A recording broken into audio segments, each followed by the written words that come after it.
Ndodhemi në Ferras, në Bashkinë e Fierit. Jemi këtu së bashku me Ministrin e Mbrojtjes dhe Kryetarin e Bashkisë Fierit dhe të gjithë forcat e emergjencave civile dhe ato të forcave të armatosura.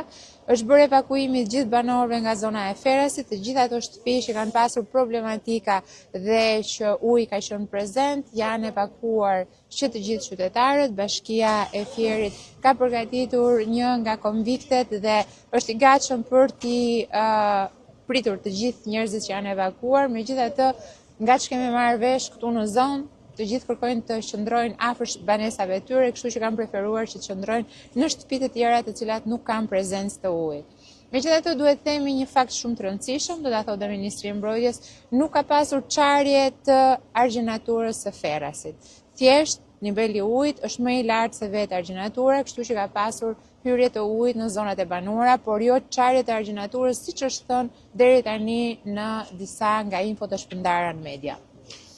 Ashtu është absolutisht e vërteta, nivelet e ujrave dhe prurjet e orëve të fundit ka qenë të atilla sa kanë tejkaluar majën e argjenaturës, por ajo është ende e qëndrueshme, çka është lajm i mirë dhe na bën optimist që me uljen e prurjeve, siç janë matjet aktualisht në Përmet dhe në Memaliaj, do fillojnë të reflektohen sipas analizës tonë edhe në orët në vijim në Grykderdhjen e Vjosës, në të dy anët edhe në Fier dhe në Vlorë, të mund të rikuperojmë një çik rezervë në të gjitha kanalet e kullimit.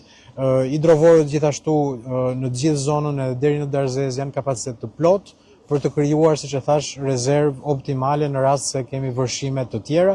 Do jetë mbrëmje dinamike. Forcat armatosura dhe emergjencat civile të dyja bashkive Fier-Vlorë janë në terren pranë banorëve. Evakuimet i konsiderohet të jenë kryer në mënyrë të suksesshme, pavarësisht dhe mirë kuptojmë sigurisht banorët duan të qëndrojnë pranë banesave. Kemi akomodim dhe në Fier, siç e tha zëvendëskryeministri, dhe akomodime dhe në Vlorë, qoftë në struktura shtetërore, qoftë edhe në struktura hoteliere që ne janë bashkangjitur në këtë iniciativë.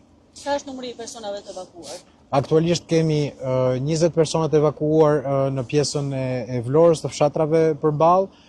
Është ende në evakuime sipër Bishani në disa situata, kështu që është situatë dinamike dhe do i përditësoj për shifrat, dhe kemi dhe 15 familjar këtu në Ferras.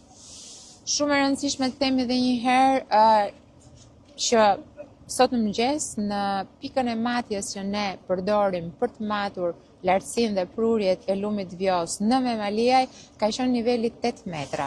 Në këto momente është 5.3 metra, pra ka një rënje të qëndrueshme, graduale dhe të konsiderueshme, për gati 2 metra. Dhe kjo ne presim sa më parë që të reflektohet. Armando e di më mirë dhe nga eksperjenca. Ja, eksperienca edhe e herëve të shkuara në fakt. Besoj që ne kemi thënë shpesh që nga Memaliaj deri këtu kërkohet 5-6 7 orë maksimumi, varësi të lëvizjeve, që të pasqyrohet këtu. Kështu që besoj në orët në vijim, rënja e nivelit të ujrave do të ndihet. Sapo na erdhi një informacion nga Kashishti, pra nga pjesa e sipërme e Vjosës, në fshatrat e sipër, niveli ka filluar të bjerë ndjeshëm. Rreth 15 cm. Vetëm në një orë kemi rreth 15 cm rënje. Kështu që besoj në 4-5 orët e ardhshme, mendoj, filloj do të pasqyrohet rënja e nivelit edhe këtu.